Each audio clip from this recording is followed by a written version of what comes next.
নির্বাচনে দেখেছেন না সাদিকের পক্ষে অবস্থান নিয়েছে শেষ পর্যন্ত। নির্বাচনটা শেষ হওয়ার পরে আজকে 4-5 দিন হলো সাদিক টাইম এখন পর্যন্ত 1 মিনিট সময় পায়নি আমার একটা কল দিতে। এখন আমার এই ভিডিওটা দেখার পরে হয়তো শিবিরের জামাতে অনেকে তাকে হয়তো বলতে পারেন যে তুমি ইলিয়াসকে একটা কল দিতে পারতা, কিন্তু পৃথিবীতে যতদিন বেঁচে থাকবো তার সাথে আমার জীবনে কোনদিন কথা হবে না। তার দরজা আমার কাছে, আমি বিশাল প্রভাবশালী ক্ষমতাশালী কিছু না, কিন্তু তার দরজা আমার জন্য সারা জীবনের জন্য বন্ধ।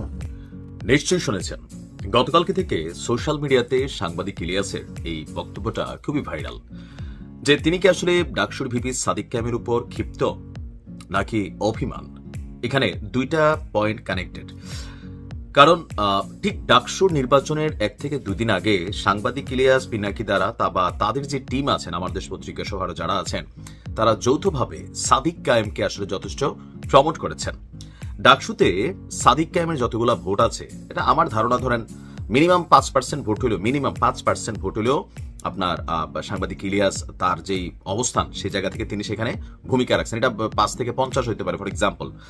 তো সাদিক কায়েম যখন ডাকসুর ভিপি নির্বাচিত হয়ে গেলেন, আসলে কিন্তু উচিত ছিল সাংবাদিক ইলিয়াসকে 1 মিনিট ফোন দেওয়া। এখন সাংবাদিক ইলিয়াসের যে অবস্থানটা, আওয়ামী লীগ সরকার পতনের পর ডক্টর ইউনূসের যে সরকার আসলো, তারা মনে করলো যে এই সরকার তাদেরকে মাথায় তুলবে। পিনাকিদাও সেম, উনি ভাবছিলেন যে ওনাকে উপদেষ্টা বানানো হবে, বরঞ্চ এই সরকারের একদম সর্বোচ্চ প্রধান ব্যক্তি থেকে উপদেষ্টাদের মধ্যে আসলে কেউই কিন্তু তাদেরকে সেভাবে পাত্তা দিচ্ছেন না, বা তাদের পরামর্শ দিনরাত সোশ্যাল মিডিয়াতে যত বক্তব্য দিচ্ছেন সেগুলোকে কিন্তু গ্রান্টেড করছে না। প্রশাসনিক লেভেলে হয়তো বিভিন্ন জায়গায় তাদের অবস্থান তৈরি হচ্ছে, অথবা পিনাকিদা আবার ধরেন যেমন হুজুরদের একটা কন্ট্রোলে নিয়ে আনিছেন, তো তাদের মাধ্যমে অনেক কর্মকাণ্ড করাইতে পারতেছেন। বাট রাষ্ট্রীয় লেভেলে আপনি দেখেন তাদেরকে কিন্তু আসলে ওইভাবে ভ্যালু দেওয়া হচ্ছে না। ইভেন সাংবাদিক ইলিয়াস মাঝে মাঝে আক্ষেপ করে বলেন যে তার যে মামলাগুলা, বনোজ কুমারের মামলাটা সেটা আলাদা ইস্যু, কিন্তু তার বিরুদ্ধে আরো যে মামলাগুলো আছে সেই মামলাগুলোই কিন্তু শেষ হয় না, যার কারণে তিনি কিন্তু দেশেও যাইতে পারতেছেন না। এখন এই যে তাদের অভিমান বা এই অভিযোগ বা ক্ষোভের জায়গাটা বা গুসার জায়গাটা, সাদিক কায়েমকে নিয়ে বক্তব্য দেওয়ার পিছনে আমার কাছে মনে হয়েছে যে আমরা সবাই কিন্তু ভাবছি যে সাদিক কায়েম নিশ্চয়ই ভিপি নির্বাচিত হয়ে সবার আগে সাংবাদিক ইলিয়াস, পিনাকি তাদের কাছে অবশ্যই তিনি ফোন দিয়েছেন, কথাবার্তা বলেছেন বা থ্যাংক ইউ দিয়েছেন, বা জামাতের পক্ষ থেকে নিশ্চয়ই তাকে অভিনন্দন জানানো হয়েছে বা সামহাও। কিন্তু সাংবাদিক ইলিয়াস যখন এই বক্তব্যটা সামলালেন, কেউ কেউ বলছেন যে সাদিক কায়েম আসলে অকৃতজ্ঞ, জামাত দলটাই অকৃতজ্ঞ। আবার কেউ কেউ বলছেন যে না ভাই, এটাও একটা পার্ট অফ পলিটিক্স। সাদিক কায়েম তার জায়গাতে নিজেকে পরিশুদ্ধ রেখেছেন যে না, আমি কারোর সাপোর্ট নিয়ে আসলে ভিপি হই নাই, আমাকে ডাকসুর পোলাপাইন ভোট দিচ্ছে, আমি ভিপি হয়েছি।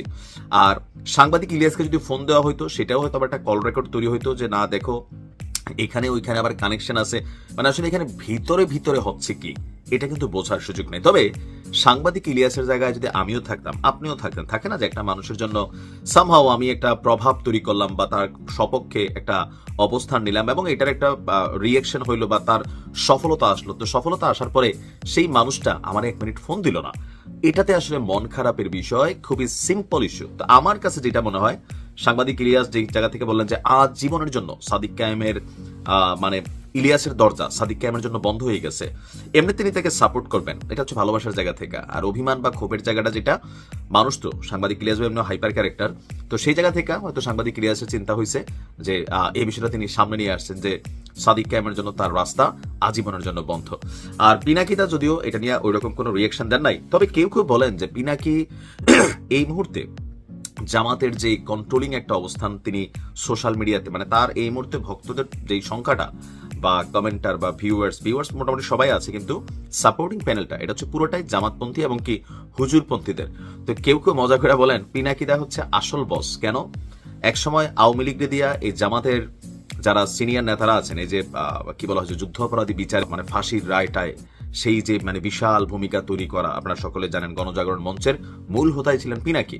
আবার আজকের দিনে সময়ের প্রেক্ষাপটে এসে সেই জামাতে তিনি তার কন্ট্রোলিং নেয়া, আওয়ামী লীগকে আবার তিনি প্রতিদিন দৌড়াচ্ছেন এই জামাত দেয়া। তো দিন শেষে মূল মাস্টারমাইন্ড হচ্ছে পিনাকিদা, যিনি সর্বভাবেই সময়ের সাথে সাথে সবকিছুকে কন্ট্রোল করেন। তো পিনাকিদা যদিও সাদিক কায়েমকে নিয়ে এই ধরনের বক্তব্য দেয় নাই, এখন সাদিক কায়েমের সাথে পিনাকিদার যোগাযোগ হয়েছে কিনা সেটাও জানি না। তবে সবকিছু মিলিয়ে বিষয়টা হচ্ছে অভিমানগত ইস্যু, যে আমরা তোমাদেরকে যে জায়গায় বসাই দিচ্ছি, তোমরা বসার পরে আর আমাদের প্রতি কৃতজ্ঞতা আদায় করতেছো না। বা বিএনপি আসলে এই মুহূর্তে পিনাকি এবং ইলিয়াসের প্রতি প্রচন্ড ক্ষিপ্ত। আপনি তাদের কর্মীদের অবস্থা দেখবেন, ইভেন তাদের যে বক্তব্য সেখানে বিএনপিকে কাউন্টার করে বিভিন্ন ধরনের যে ভিডিও তৈরি হচ্ছে, সেগুলোতে বিএনপির ভোটের মাঠে একটা প্রভাব তো পড়তেছেই। বিএনপিও প্রতিবার কথায় কথায় বলে যে দেশি বিদেশে বৈশা সরাসরি একদম হাই ক্লাস যারা বিএনপির নেতারা আছেন তাদের সাথে পিনাকি ইলিয়াসদের প্রতিনিধি কিন্তু বাকবিতণ্ডা হচ্ছে। এখন সাদিক ক্যামের ইস্যুটা আমার কাছে মনে হয়েছে যে এটা সাংবাদিক ইলিয়াসের অভিমান এবং ক্ষোভের জায়গা থেকে তিনি হয়তো এই বক্তব্যটা দিয়েছেন। এখন দেখা যাক সাদিক ক্যামের সাথে আর যোগাযোগ হয় কিনা। ইদানিং সময় আমার ভিডিওতে অনেকেই লিখতেছেন যে ভাই তুই যে আসলে জামাত তলে তলে, তোর কিন্তু আমরা চিনতেছি, আওয়ামী লীগ সরকারের সময় এটা লিখতো। তো আমার আবার বিভিন্ন টাইটেল পড়ে, আওয়ামী লীগ দালাল, জামাতের দালাল, বিএনপির দালাল। বিষয়টা হচ্ছে যখন আপনার কাছে মনে হবে আমার আলোচনা আপনার বিপক্ষে যাচ্ছে, তখনই কোনো না কোনো দালাল বানাই দিবেন, এটা সমস্যা নাই। তবে আমি ভিডিওর টাইটেল যেটা দিচ্ছি, এই মুহূর্তে জামাতের যে কি বলা হয়েছে অবস্থানটা, প্রকৃতিগতভাবে একটা পজিটিভ অবস্থান তারা পেয়ে গেছে।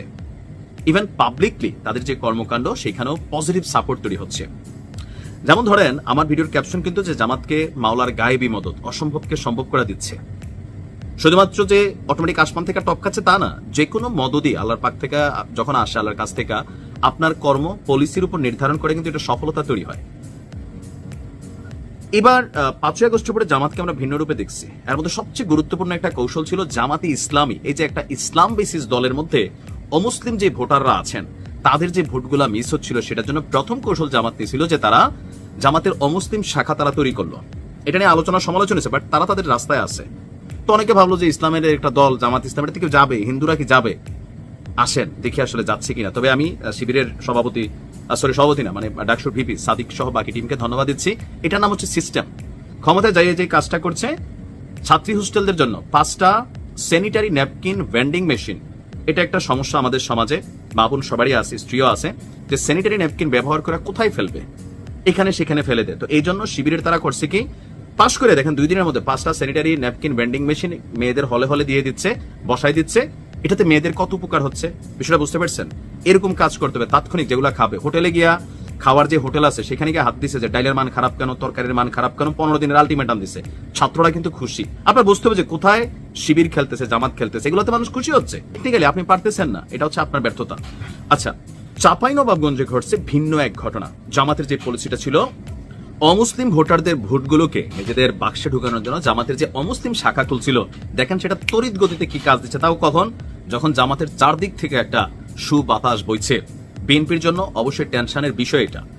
চাঁপাইনবাবগঞ্জ পৌরসভার 2 নং ওয়ার্ডের সনাতন ধর্মাবলম্বী মানে আমাদের হিন্দু ধর্মের যারা ভাইরা আছেন, 25 জন নাগরিক মানে 25 জন হিন্দু ভাই তারা বাংলাদেশ জামাত ইসলামীতে যোগদান করেছেন।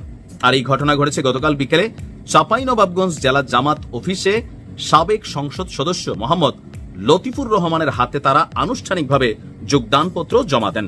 এ সময় শ্রী সুমন সাহার নেতৃত্বে উপস্থিত নতুন সদস্যরা ন্যায়ভিত্তিক সমাজ গঠন এবং শান্তিপূর্ণ রাষ্ট্র প্রতিষ্ঠার প্রত্যাশায় জামাতে এই রাজনীতিতে তারা অংশ নিয়েছেন দাবি করেছেন। যোগদানের সময় এখানে জামাতের আমির অনেক বক্তব্য দিয়েছেন। তো এখানে সদ্য যোগদানকৃত সুমন কুমার সাহার বক্তব্য, আমরা জামাত ইসলামে যোগদান করছি কারণ তাদের রাজনৈতিক অর্থনৈতিক ব্যবস্থাটা ভালো লাগে, চলাফেরা করি, তাদের আচার ব্যবহার ভালো লাগে, আমরা আমাদের ধর্ম করব, তারা তাদের ধর্ম করবে, এতে কোনো সমস্যা হবে না। এই যে পারসেপশনটা বা আমরা এই যে নিউজটা করলাম, এখানেও একটা পারসেপশন বা ন্যারেটিভ তৈরি হচ্ছে। কেন হচ্ছে বলেন? আগামীর বাংলাদেশে একটা রাজনৈতিক পরিবর্তনের বাতাস আসছে। আপনাকে ভালো কাজ দিয়া মানুষের অন্তর জয় করতে হবে। এবার কোন কৌশলে করলেন, একজন হিন্দুরে সাহায্য করে করলেন না খ্রিস্টানরে করলেন, এটা আপনার ইচ্ছা, আপনার ব্যক্তিগত পয়েন্ট অফ ভিউ, বাট মানুষের কাছে আপনি পৌঁছাইতে হবে। এই যে হিন্দু ধর্মের মানুষ যোগ দিল, আমি তো এটা গায়েবী মদতই মনে করি জামাতের জন্য। এটা অসম্ভব ব্যাপার না, অসম্ভব ব্যাপার, কিন্তু সামহাউ সফল হচ্ছে। এভাবে চলতে থাকলে বুঝতে পারতেছেন তো, বিএনপির রাজনীতিতে অনেক ভালো মানুষ আছে, আপনারা দলীয় ক্যাডার ভিত্তিক, এরপরে আছে কিছু অশিক্ষিত মূর্খ লোকালি চাঁদাবাজ, এদেরকে মানুষ 500 টাকা 100 টাকা লেভেলে চিনি, কিছু ক্যারেক্টার আছে আমি চিনি, এদেরকে বাদ দিয়া ভালো শিক্ষিত ভদ্র মার্জিত অনেক মানুষ আছে, এদেরকে কিন্তু নেতৃত্বে আনেন, নয়তো আগামী দিনে ক্ষমতার স্বাদ মিস হয়ে যাবে।